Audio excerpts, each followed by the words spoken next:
Beleza, cara. Eu tava lendo um livro chamado Writing to Learn, né? Escrevendo para Aprender, de um cara chamado William Zinsser. Eu não sei se o livro tem em português, isso que é foda. Eu acho que não, eu não achei. Basicamente é um livro sobre... Ele fala sobre como escrever é essencial no processo de aprendizado para qualquer área. Então, qualquer área você pode escrever para aprender melhor. Isso me jogou numa brisa meio esquisita. Eu fui pensar nesse assunto e basicamente existem dois tipos de conteúdo na internet quando o assunto é escrever e pensar e ler, né? Que é o título do vídeo, como ler e pensar profundamente.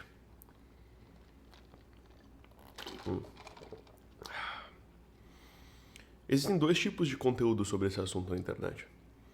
Ou você tem conteúdo sobre leitura, ou você tem conteúdo sobre escrita. Você dificilmente encontra conteúdo que são sobre os dois ao mesmo tempo, né? Até eu faço isso, cara. Tem vídeos que são sobre leitura e como ler melhor e como pensar, né? Entender o que você lê, ler livros difíceis. E como escrever, como usar cadernos para aprender, como usar cadernos para pensar melhor. Um dos meus vídeos aí que tem pegado bastante view recentemente, né? Como eu uso cadernos para resolver problemas, alguma coisa assim, foda-se. Mas dificilmente você encontra um vídeo que seja ligando as duas coisas. E é basicamente isso que eu quero fazer hoje. Porque ler, escrever e pensar são coisas que estão intimamente ligadas. E quando a gente entende a relação entre essas três coisas, a gente consegue aplicar na nossa vida, colocar um processo na nossa vida no qual a gente está fazendo essas três coisas, as coisas todas ficam muito melhores. E a gente aprende muito melhor. Beleza? Então eu tenho... Este provavelmente vai ser um vídeo um pouco mais longo, mais profundo. Eu tenho o meu... eu tive que pegar o computador com um roteirinho aqui, para que eu não me perca, porque tem bastante coisa que eu preciso passar, beleza?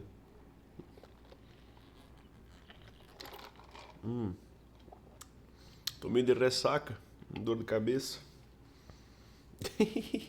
A garganta toda fodida. Eu tô suando que nem uma porra de um pato morto, entendeu? Mas vamos lá.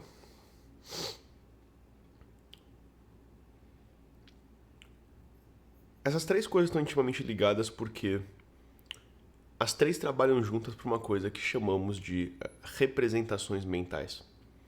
Então, o que é o aprendizado? O aprendizado é um processo de criação e aprimoramento de representações mentais. O que isso quer dizer? Quando você é uma criança, né, quando você está aprendendo sobre o mundo, o que você faz não é, né, decorar nome de conceitos ou aprender o que são as coisas. Basicamente o que você está fazendo é criando imagens na sua mente, criando modelos na sua cabeça, representações na sua cabeça do que são as coisas no mundo, do que é a realidade. Então a gente pode imaginar o seguinte, né? Imagina que tem duas crianças, né? Duas crianças. A primeira delas tem uma experiência negativa com um cachorro. Ela, sei lá, ela é atacada por um cachorro, ou um cachorro late, um cachorro grande assusta e late pra ela e vai pra cima. Então uma tem uma experiência negativa com o cachorro, a outra tem experiência positiva com o cachorro, né? Cresceu em casa, a família tinha cachorro, ou brincava, essas coisas. Elas vão criar representações mentais do que é um cachorro, baseado nessa experiência que elas tiveram. Então, na cabeça de uma, o cachorro, a imagem do cão é um animal feroz, perigoso, arisco, fique longe. Da menina que teve, da criança que teve a boa experiência, a imagem mental que ela tem de um cachorro é que é um bicho dócil, fofinho e gostoso de apertar. E as duas estão igualmente... As duas representações são igualmente falhas, igualmente incompletas, igualmente ruins. Quem que tá certo ali? Não tem como você dizer qual das duas tá certa, porque o cachorro de fato, sei lá, ele é as duas coisas, entendeu? São representações criadas com base numa percepção limitada e num conhecimento limitado que elas têm naquela realidade. Agora, vamos supor que por causa desses ocorridos, uma delas ama os animais, ama cachorros, ela cresce e ela vira veterinária. E a outra segue a vida dela normal, fazendo coisas comuns e evitando o bicho, entendeu?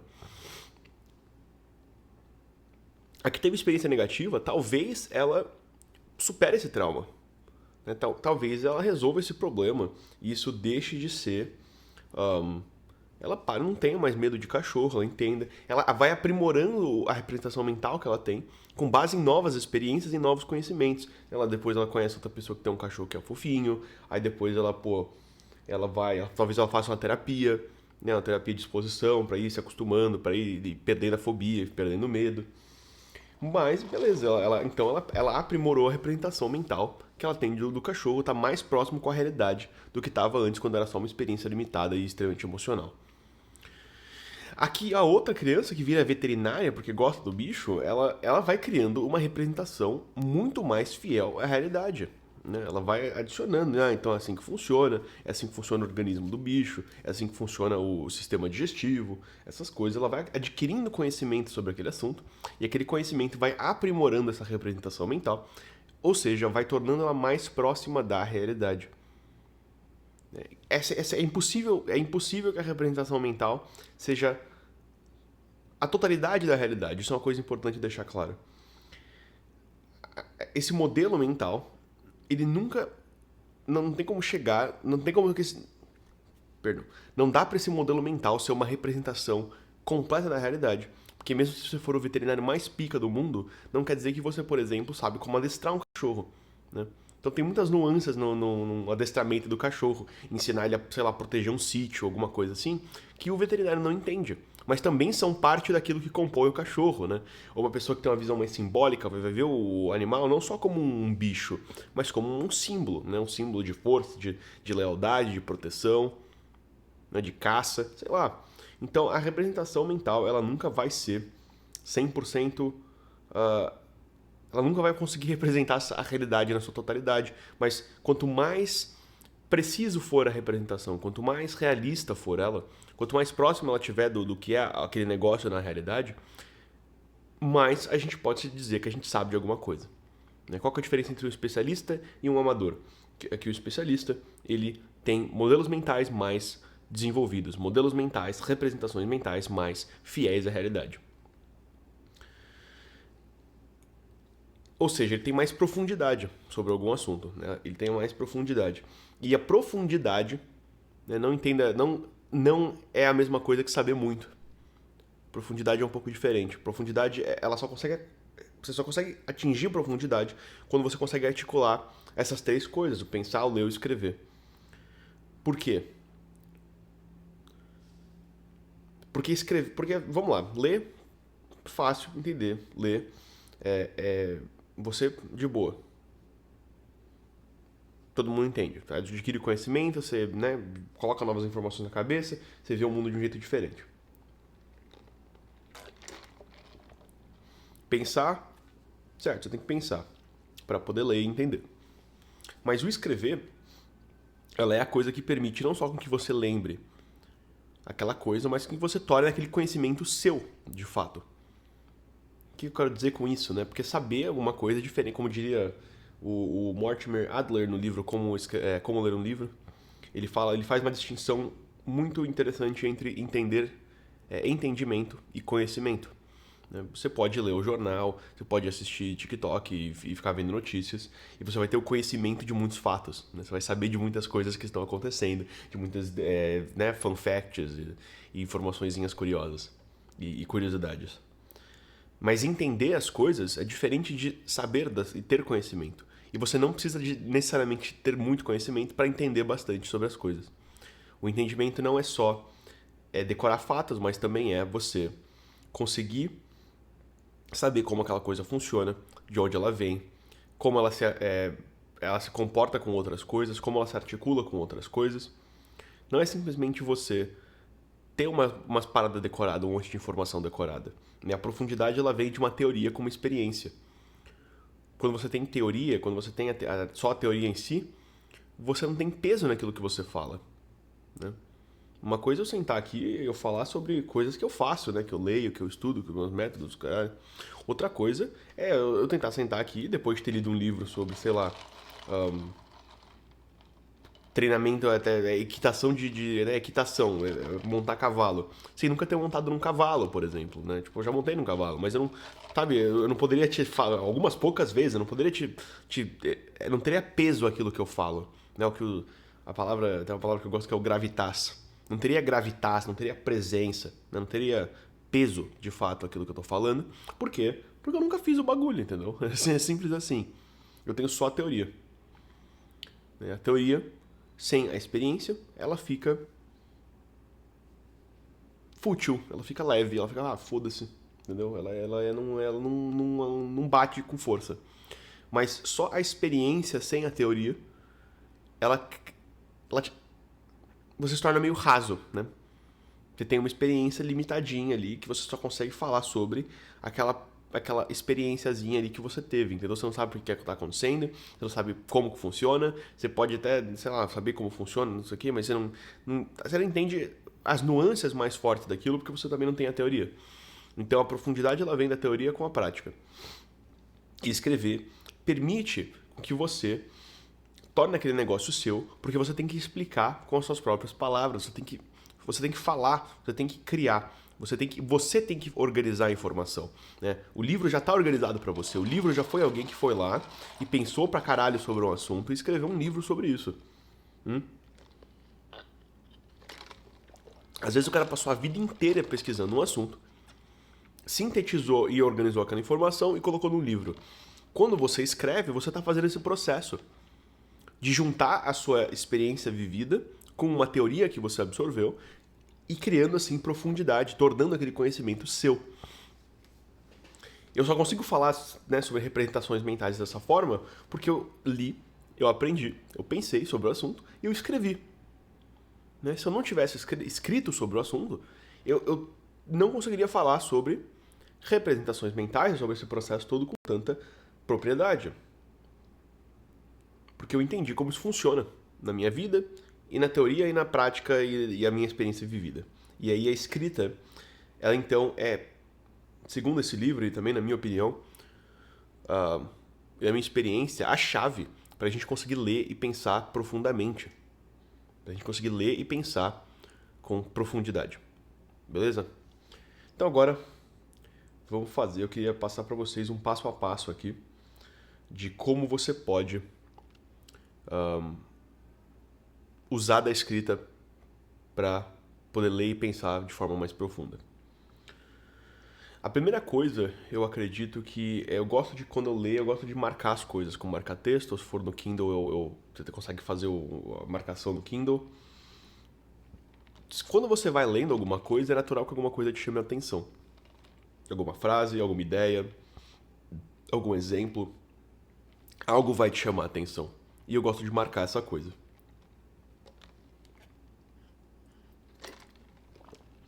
Marco pra ler depois, ou marco pra copiar em algum lugar? Não. Não, eu marco porque, sei lá, se no futuro, eu gosto de marcar por um motivo simples. Se no futuro eu for pegar aquele livro de novo, eu posso folhear ele rapidão, lendo só as marcações, e eu sei que aquilo foi valioso pra mim. Então, eu sei que tem coisa ali, entendeu? E geralmente quando a gente pensa, cara, os problemas que você tem agora, eles são muito parecidos com os problemas que você sempre teve. E são muito parecidos com os problemas que você sempre vai ter. Entendeu? Os nossos problemas, né? Eles não variam tanto, assim. Geralmente as pessoas têm um certo core de coisas que vão ser problemas na vida delas, né? Seja, sei lá, preguiça, a ganância, né? Arrogância, luxúria, né? Geralmente, você pega os pecados capitais ali, os 7 pecados capitais, eles são uma descrição muito boa da possibilidade das merdas que a gente vai ter. Né? Você tem alguma merda na sua vida, geralmente é por culpa de alguma dessas coisas, né? E você, naturalmente, tem uma tendência maior, pelo seu temperamento, sua personalidade, você tem uma tendência maior a ter problema com um ou outro, entendeu? Então tem gente que vai passar a vida inteira e todos os problemas que vão aparecendo na vida dessa pessoa, que são recorrentes, assim, eles vão aparecer no mesmo negócio. Então quando você marca um livro e você pega ele daqui a 6 meses, 1 ano, 2 anos pra ler, é muito provável que aquelas marcações que você fez, elas vão ainda ser relevantes para você, né? E aí, se você tiver a fim de pensar mais profundamente sobre alguma delas, se alguma delas realmente falar, tipo, você tiver que... Sabe quando você lê um negócio, você tem que falar, você para assim e você fala, caralho, cara, o que é isso que eu acabei de ler? Que porra é essa? Né? Quando você tem que tirar até um momento, assim, de afastamento, assim, você para, que isso que eu li agora? Porra! Eu recomendo que você faça esse seguinte processo. Você vai pegar e você vai anotar essa ideia, né? Reescrever essa ideia, não necessariamente copiar, só uma frase copia assim, eu vou mostrar, eu vou dar um exemplo aqui que vai fazer muito sentido, que eu fiz isso para esse vídeo, eu peguei e fiz um exemplo que eu vou ler para vocês. Pega essa frase, pega essa ideia, copia e fica uns minutos em silêncio, né? Sem celular, sem meditar, nada assim, só pega, cara, olha pro teto e fica pensando nessa frase que você pegou, cara. E você fala, nossa, que porra. Ah,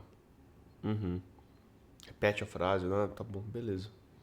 E depois disso você vai escrever, né? Então você escreve o que essa frase significa, por que você acha que ela te marcou, no que ela te faz pensar, porque geralmente é o seguinte, né? As ideias elas estão todas meio conectadas, né? O conhecimento,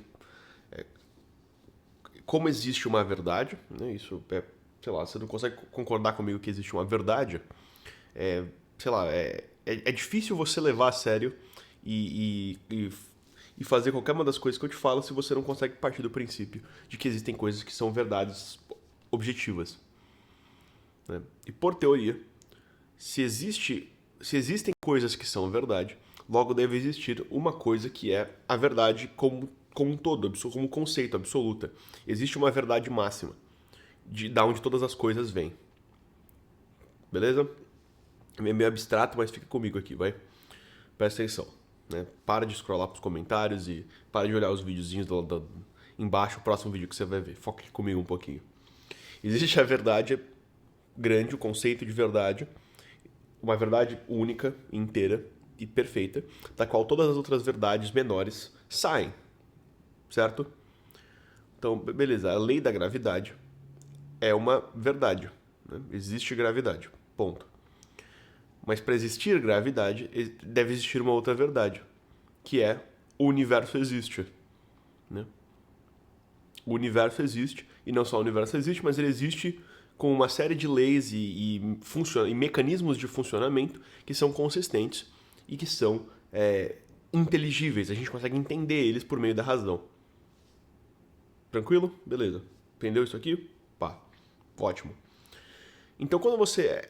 Isso significa basicamente na prática o seguinte, que todas as ideias, elas estão conectadas de uma forma que, eventualmente, se você continuar seguindo por elas, você vai chegar na verdade total. Você vai chegar nessa verdade maior.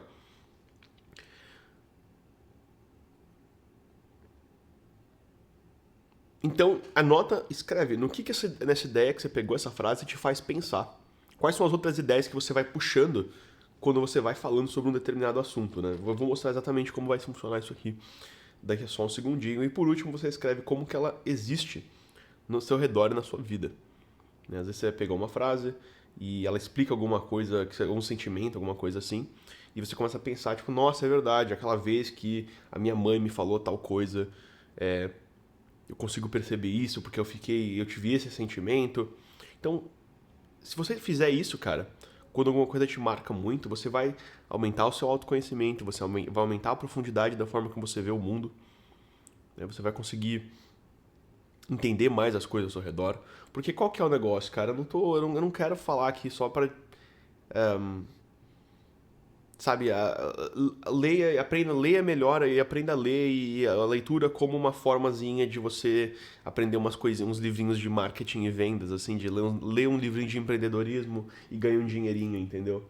A leitura, né, pra mim, cara, é uma forma de você encontrar um sentido no mundo, um sentido na sua vida, né, de você encontrar uma coisa sólida num mundo que a gente vive que é tão líquido, que é tão, né, instável. Você conseguir se navegar pela sua vida com confiança e com certeza sem ficar paralisado de medo, entendeu? É para isso que serve a leitura. E para isso que serve, para isso que você quer pensar e escrever profundamente, pensar e ler profundamente. Não é só para você ler uns negocinho que vai, né, para conseguir uns fatozinhos curiosos para falar na mesa do jantar e as pessoas acharem que você é esperto. né? Não é pra aprender uma técnicazinha de vendas ali pra, sei lá, vender mais. Foda-se isso aí, entendeu? Isso aí é fácil de resolver, entendeu? Você aprende ali, aplica e beleza. Você lê, você quer ler e pensar profundamente pra viver uma vida mais plena, uma vida com mais sentido, uma vida com mais solidez, né? Com mais estabilidade, com mais paz interior. No final das contas, existe uma palavra em grego que eu amo, que explica o motivo final de todo esse esforço intelectual que a gente está fazendo aqui nesse canal, que é a ataraxia. A ataraxia é um estado de paz interior no qual você não é perturbado pelos acontecimentos externos, pelos distúrbios externos. Não que você não sente, não que você não tá nem aí, não é um estoicismo, né, barato nem nada assim. A ataraxia é um estado interior de paz de espírito. É quando os problemas batem, você sabe que você consegue resolver porque você tem uma forma de ver o mundo. Você tem uma profundidade no seu olhar. Você tem um olhar treinado e polido para enxergar sentido, entender o mundo e conseguir agir de forma confiante, de forma a realmente mudar as coisas ao seu redor, certo? Então eu estava dando um exemplo para vocês de como fazer esse negócio que eu acabei de falar aqui. Eu vou ler aqui no meu computador, porque eu escrevi bastante. Eu vou literalmente ler para vocês o texto que eu escrevi, porque eu tô falando sobre escrita, e é mais ou menos isso aqui que eu quero exemplificar para você. Eu tava dando uma revisada num livro que eu tenho que é o chamado Slight Edge, né? Eu esqueci o nome do autor, mas é um livro sobre disciplina, sobre hábitos, esse tipo de coisa, né? Sobre como os pequenos hábitos eles vão se acumulando para criar grandes mudanças na sua vida. A frase é a seguinte, cara, eu li essa frase e eu lembro quando eu li o livro a primeira vez, ela me marcou, aí eu fui dar uma passada de olho de novo no livro, essa frase me pegou de novo. Ele diz o seguinte, eu traduzi isso aqui porque o meu livro está em inglês. Eu sempre tive muita disciplina, não uma disciplina rígida de se forçar a fazer as coisas, mas aquela que vem de entender que é assim que a vida funciona. Aquele tipo que, como meu pai dizia, surge naturalmente da sua filosofia de vida. Né? Vou ler de novo. Eu sempre tive muita disciplina, não uma disciplina rígida de se forçar a fazer as coisas, mas aquela que vem de entender que é assim que a vida funciona. Aquele tipo que, como meu pai dizia, surge naturalmente da sua filosofia de vida. Caramba, né? Que frase. E é esse aqui que eu escrevi depois dela. Eu escrevi bullet points, né? Cada um ponto. Então você vai pegar e você vai escrever assim, o que significa essa frase? Ok. Que existe um tipo de disciplina que não exige força de vontade e rigidez da rotina. Que é possível ter disciplina e constância naturalmente. E que essa disciplina surge quando você entende algo da vida, no caso do livro, o poder das pequenas decisões ao longo do tempo, que o autor chama de filosofia de vida. Isso que eu escrevi sobre o significado dessa frase.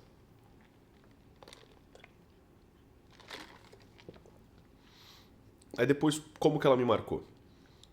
Ela me marcou porque eu nunca tinha pensado que era possível ter disciplina sem sofrimento e dor. Que ela deveria ser algo difícil. Achei uma ideia interessante, pois eu consigo enxergar na minha vida coisas que faço com consistência sem precisar dessa força e dessa rigidez. Então, aqui você já fez o quê? Você aumentou sua compreensão, você internalizou o conhecimento sobre o assunto quando você explica nas suas próprias palavras. Você ganha autoconhecimento, porque você entende qual é o impacto que algumas coisas têm em você, e no seu interior, e na sua vida interior. E aí ganha um entendimento de como você vê o mundo. Né? Porque, sei lá, você vive no mundo e você vive vendo as coisas, mas às vezes as pessoas não sabem nem por que elas enxergam o mundo de uma certa forma, por que elas pensam, por que elas têm certos sentimentos, por que elas pensam nas coisas do jeito que elas pensam. Elas não nem pensam nessa porra, entendeu? É meia dúzia de maluco que nem eu e você aqui que quer, viver uma vida um pouquinho mais decente do que a média, entendeu? Que não quer viver que nem bicho, que nem a maior parte das pessoas vive. Isso aqui, hoje em dia, é uma coisa rara, mas, cara, isso é um negócio básico que qualquer pessoa séria na humanidade que queria viver, não viver que nem uma porra de um animal, tinha que fazer. Um exercício simples de pensar, entendeu? Mas as pessoas não pensam, elas delegam o processo de pensar. No que ela te faz pensar? Aqui eu dei uma brisada muito foda, cara. Aqui eu entrei numa viagem muito louca. Essa ideia me faz pensar na tipologia humana definida por Aristóteles, né? Aqui eu errei um pouco o termo, é uma tipologia, é a tipologia moral, né? Não tipologia humana, mas a tipologia moral e é a tipologia ética de Aristóteles que ele descreve na Ética a Nicômaco, certo? Essa ideia me faz pensar na tipologia definida por Aristóteles, no qual o tipo mais moral de humano é aquele que conseguiu alinhar sua ação, seu desejo e sua vontade. E nisso, posso pensar que para criar essa disciplina sem esforço, eu preciso seguir essa mesma ordem. Você age com disciplina mesmo sem entender ou querer. Os frutos da ação aumentam o seu entendimento, que é a razão, de que aquilo é bom. E a ação e clareza do propósito faz com que você passe a desejar fazer aquelas coisas.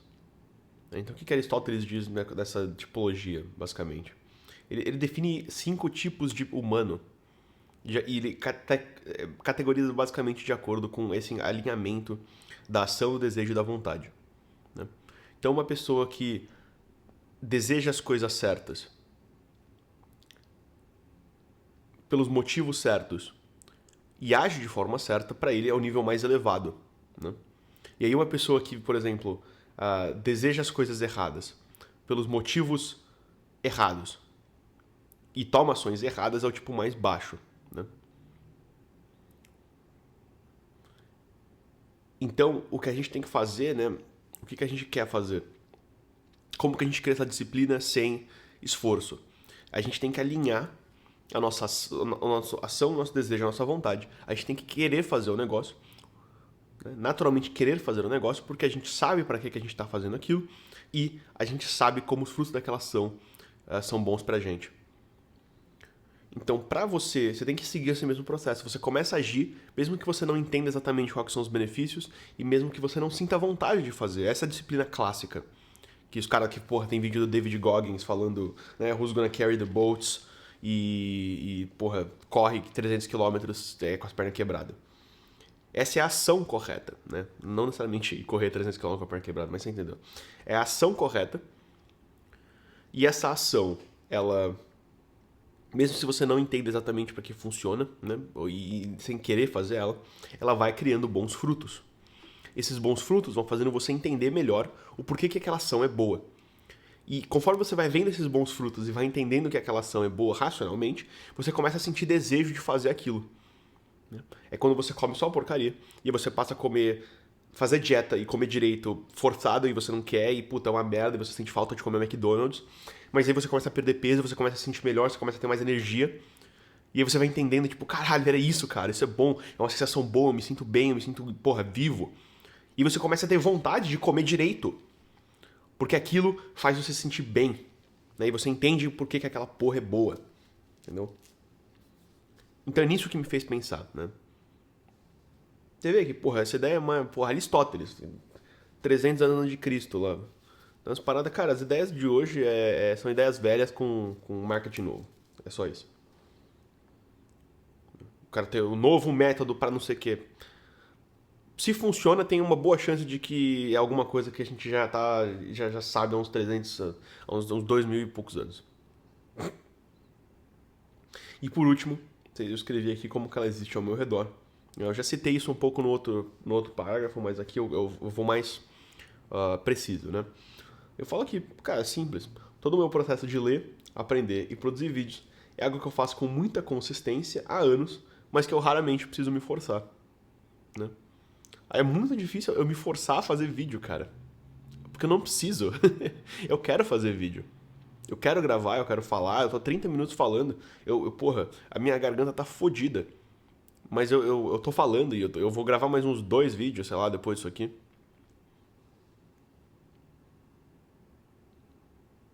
Então é uma coisa que eu faço há anos, com consistência, sem precisar me forçar.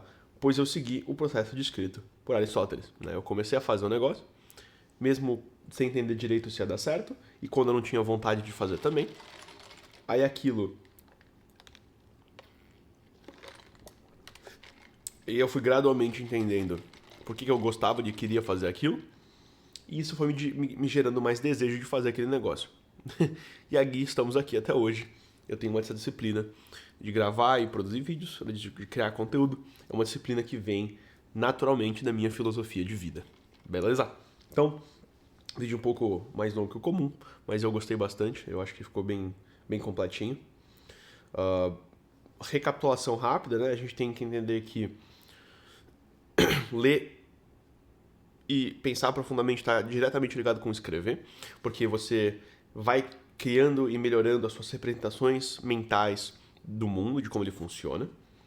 Escrever, ele vai aumentando seu entendimento das coisas, e ele gera profundidade, que é a junção da teoria com a experiência, né? E aí, para fazer esse processo de escrever, para gerar profundidade nas coisas que você lê, é que você vai marcar as coisas que te chamam a atenção, pegar essa ideia e escrever, ficar em silêncio contemplando por uns minutinhos e escrever sobre ela, escrever o que ela significa, por que você acha que ela te marcou, do que ela te faz pensar e como ela existe ao seu redor, beleza? Então, se vocês gostaram do vídeo, porra, compartilha, se inscreve aí que ajuda bastante. O canal tem crescido muito esses tempos, eu tenho gostado, porra, tá bom, cara. Tá bom e tem coisa muito boa vindo por aí, né? Eu tô trabalhando no meu curso de leitura e de como ler melhor, né? Leitura e estudo. E esse curso vai ser do caralho, né? Eu acho que vai ser a melhor coisa que eu já produzi. E então, né? Deve estar. Se tiver o link aí embaixo, já tá disponível, então comprem. Falou, tchau.